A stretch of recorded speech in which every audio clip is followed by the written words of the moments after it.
मुंबई का एक हॉस्पिटल है जहां पर लगभग 14 साल की एक लड़की एडमिट है। उस लड़की के इलाज के लिए लेडी डॉक्टर, पूछताछ के लिए तो लेडी पुलिस अधिकारी, साफ सफाई करने जाएगा तो लेडीज डिपार्टमेंट से ही कोई जाएगा। यानी कि उस कमरे के अंदर एंट्री है तो सिर्फ महिला की, लेडीज की। इसके अलावा कोई भी व्यक्ति पुरुष नाम से न तो कोई वहां एंट्री होगी, ना ही पुरुष का नाम वहां लिया जाएगा।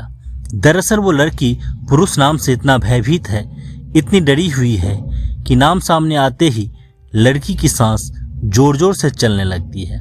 उसे देखकर ऐसा लगता है कि जैसे कि वो मर जाएगी।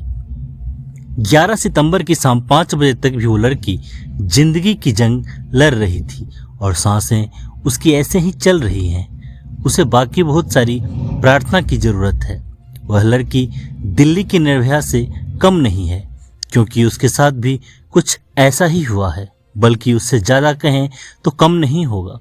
नमस्कार दोस्तों, मैं आज आपको एक सच्ची घटना सुनाने जा रहा हूँ। यह सच्ची घटना है महाराष्ट्र के पुणे शहर की।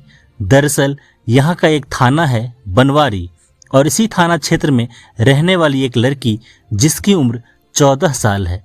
उसके माता और उसके पिता किसी नर्सरी में नौकरी करते हैं, काम करते हैं, पेड़ पौधों की रखवाली उनको तैयार करते हैं। यह 31 अगस्त 2023 की रात की घटना है। यह लड़की अपने एक दोस्त से मिलने के लिए पुणे रेलवे स्टेशन पर पहुंच जाती है। वहां जाकर उस लड़के का इंतजार कर रही थी। रात के 10 बज चुके थे, मगर उसका दोस्त नहीं आया, जिसको लेकर वह परेशान होने लगी। अचानक ही उस लड़की पर एक ऑटो वाले की नज़र पड़ती है, और जैसे ही ऑटो वाले की नज़र पड़ती है, ऑटो वाला उससे पूछता है कि तुम क्यों रो रही हो, क्यों परेशान हो, क्या मैं तुम्हारी कोई मदद कर सकता हूँ? तो लड़की को एक सहारे की ज़रूरत थी।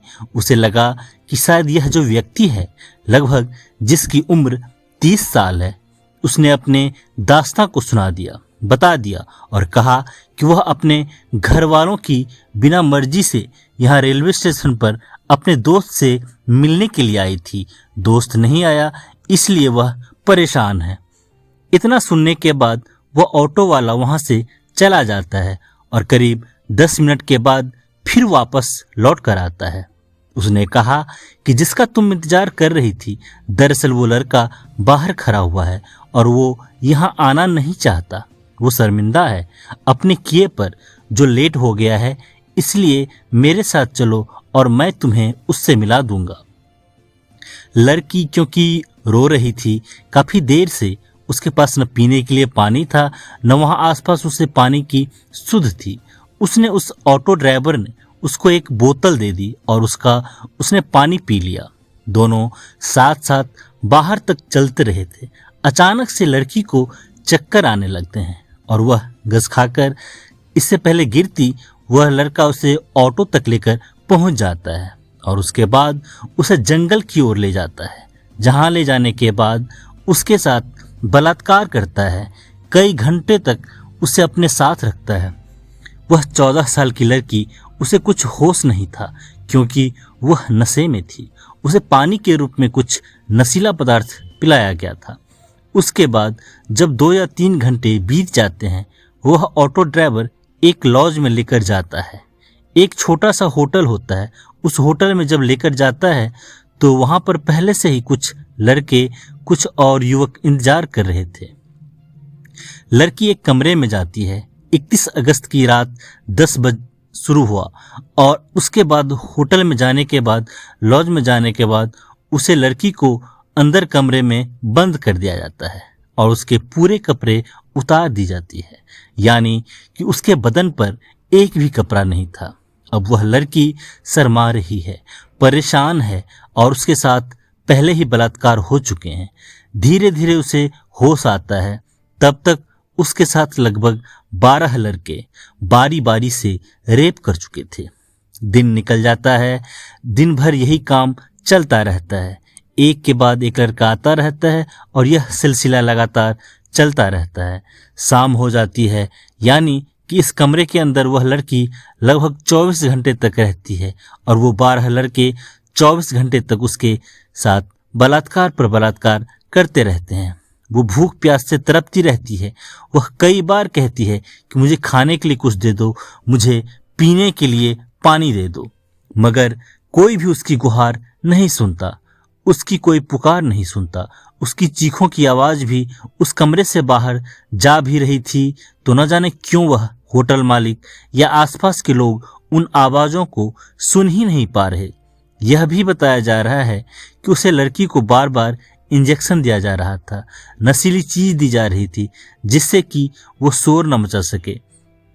इस बीच उसे लड़की ने बार बार रिक्वेस्ट करती रही, माफी मांगती रही, उसे बचाने की गुहार लगाती रही।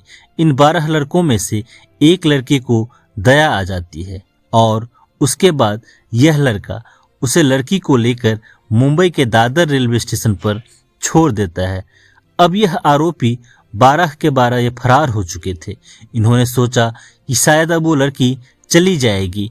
दादर रेलवे स्टेशन पर जाने के बाद वहां 2 सफाई कर्मचारी मिलते हैं और 2 सफाई कर्मचारी उसे लड़की की हालत को देखने के बाद उसके साथ बलात्कार करते हैं। यानी कि अभी वो उन लोगों से बची थी कि 2 सफाई कर्मचारी ने भी उसके साथ बलात्कार जैसी घटना को अंजाम दे दिया। दादर रेलवे स्टेशन के सफाई कर्मचारी ने उसके साथ बलात्कार करने लगे, अपने पास काफी समय तक रखा और एक ऐसी ट्रेन में बिठा दिया जिस ट्रेन की जो दिशा थी वह उत्तर की ओर जा रही थी। कई 100 किलोमीटर का सफर करते करते लड़की चंडीगढ़ पहुंच जाती है। एक कोने में डरी हुई सी बैठी रहती है। इस बीच न जाने कितने लोग आते हैं जाते हैं, मगर किसी भी व्यक्ति की नज़र उस लड़की पर पहुंची नहीं। वह बहुत परेशान सी गुजर रही थी।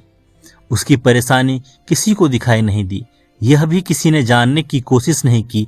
48 घंटे से ज़्यादा उसके साथ 12 अलग अलग लोगों ने, 2 सफाई कर्मचारी ने बलात्कार किया। उसके साथ इतनी दरिंदगी हुई थी, न जाने क्यों किसी की उस पर नज़र ही नहीं जा रही थी। जैसे ही ट्रेन चंडीगढ़ में जाकर रुकती है, एक जीआरपी का पुलिसकर्मी उधर से निकल रहा था। अचानक उस लड़की को देखकर पल भर में समझ जाता है कि कुछ तो गड़बड़ है इसके साथ। वो उसे लड़की से कहता है कि तुम परेशान हो, मैं तुम्हारी कुछ मदद कर सकता हूँ। मगर वो लड़की पुरुष जाति के नाम से डरी हुई थी, क्योंकि वर्दी में भी तो एक पुरुष ही था। उसे लग रहा था कि हो न हो कि उसे भी ले जाकर उसके साथ बलात्कार करेगा। उसके साथ लड़की चंडीगढ़ उतर जाती है, क्योंकि उस ट्रेन की जो लास्ट स्टॉपेज थी वो चंडीगढ़ ही था। अब वो रेलवे स्टेशन पर उतर जाती है और डरी सहमी एक जगह बैठ जाती है। मगर वो पुलिस वाला बहुत अच्छा इंसान था। उसने CWC यानी चाइल्ड वेलफेयर कमेटी से संपर्क बनाया। वहाँ की एक महिला अधिकारी तत्काल मौके पर पहुंची, उस लड़की को खाना खिलाया, उस अपने पास बिठाया और घंटों तक उसको दुलारती रही, पुचकारती रही। एक माँ की भूमिका में उस महिला अधिकारी ने उसका कुछ ही घंटों में दिल जीत लिया। दिल जीतने के बाद उसने लड़की ने अपनी पूरी आप बीती बताई, पूरी कहानी घर से निकलने से लेकर और चंडीगढ़ पहुंचने तक की। एक एक वाक्य जब बताया तो महिला अधिकारी को रो रो कर बुरा हाल हो गया और साथ ही जो अधिकारी जो पुलिस वाला था वो अलग रोते रोते उसका भी बुरा हाल हो गया। बात रोने वाली भी थी कि किसी भी बेटी के साथ, किसी बहन के साथ इतनी अगर होती है तो आंसुओं के अलावा कुछ निकलेगा ही नहीं।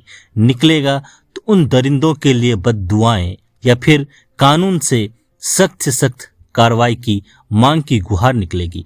उधर जब लड़की अपने घर से अचानक से गायब हो जाती है तो उसके माँ बाप, जो कि बहुत ज़्यादा पढ़े लिखे नहीं थे, उन्होंने वहीं बनवारी थाने में जाकर अपनी बेटी की गुमशुदगी दर्ज कराई। लेकिन पुलिस यहाँ की भी बाकी बहुत अच्छी थी। बनवारी थाने की पुलिस ने आसपास के लोगों से पूछताछ की और धीरे धीरे उसके बारे में जानने की कोशिश की। उसका जो मोबाइल नंबर था उसकी CDR निकलवाई। उसे इस इलाके के जितने भी CCTV कैमरे थे उनके बारे में पता करने की कोशिश की, मगर उस लड़की के बारे में कुछ पता ही नहीं चल रहा था। और पता चलता है तो उसके बाद पुलिस ने बड़े ही गंभीरता से, बड़ी शालीनता से इस मामले की बहुत ही खूबसूरती से जांच की। यानी कि इस पूरी कहानी में पुलिस की जितनी तारीफ की जाए उतनी कम है। जैसे ही चंडीगढ़ की पुलिस वनवारी पुलिस से कांटेक्ट करती है तो उसके बाद यहाँ से उस लड़की को हवाई जहाज के माध्यम से मुंबई लाया जाता है और मुंबई लाने के बाद उसको हॉस्पिटल में एडमिट कराया जाता है।